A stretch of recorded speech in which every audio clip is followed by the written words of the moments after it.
खड्गम चक्र गदेषु चाप परिघाम शूलम। हम बात कर रहे हैं भगवती महाकाली के स्वरूप के बारे में। हमारी बात हुई है अभी तक खड्ग के बारे में, गदा के बारे में, चक्र के बारे में। जो मित्र प्रथम बार ये वीडियो देख रहे हैं या जिन मित्रों ने वो वीडियोस नहीं देखी हैं, ये दुर्गा सप्तशती का प्रथम ध्यान मंत्र है।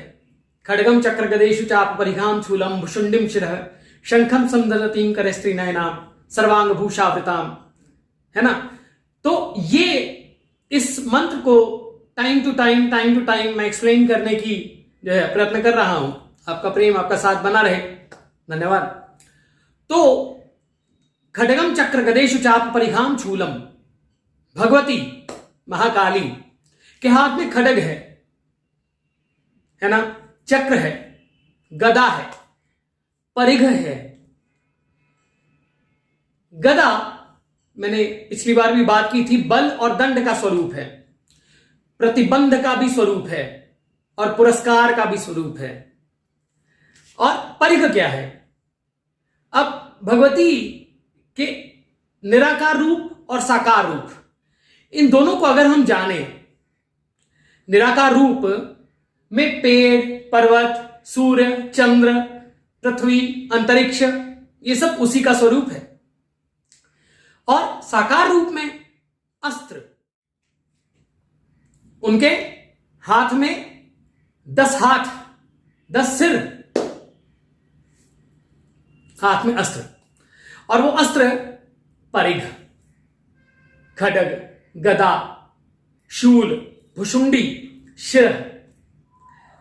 अब भगवती के हाथ में परिघ है।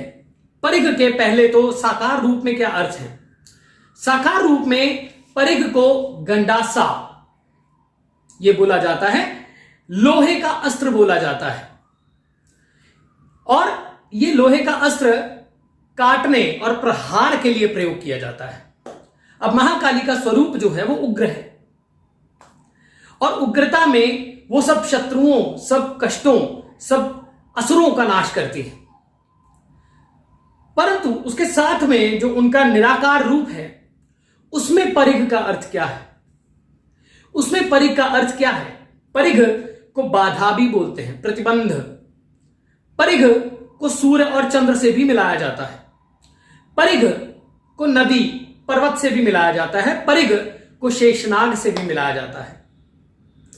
तो जो स्वरूप भगवती का है, यानी सूर्य और चंद्र की शक्ति लिए हुए, प्रतिबंध की शक्ति लिए हुए, ये जो दिन आता है, रात चली जाती है, रात आती है, दिन चला जाता है, सूर्य और चंद्र अपना अपना कार्य करते हैं, सारा अंतरिक्ष अपना अपना कार्य करता है, नदी बहती है, जल जाता है, कार्य करता है ना, और इवेपोरेट होता है सूर्य से, बारिश बन के नीचे आता है।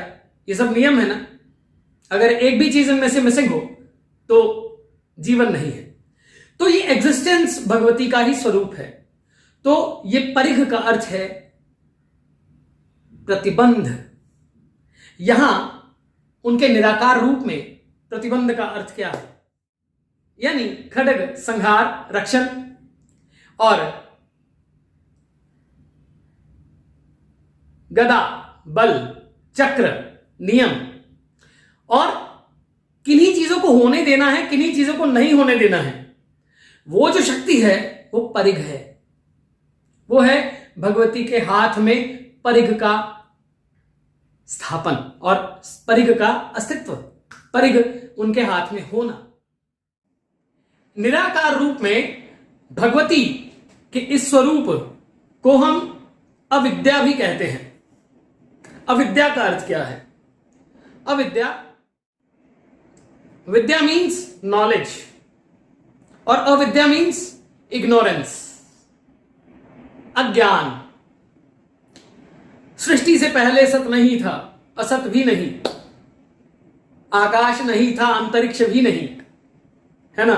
ये कहा जाता है हिरण्यगर्भा समर्वताग्रे भूतस्य जातस्य प्रतिरेक आसीत।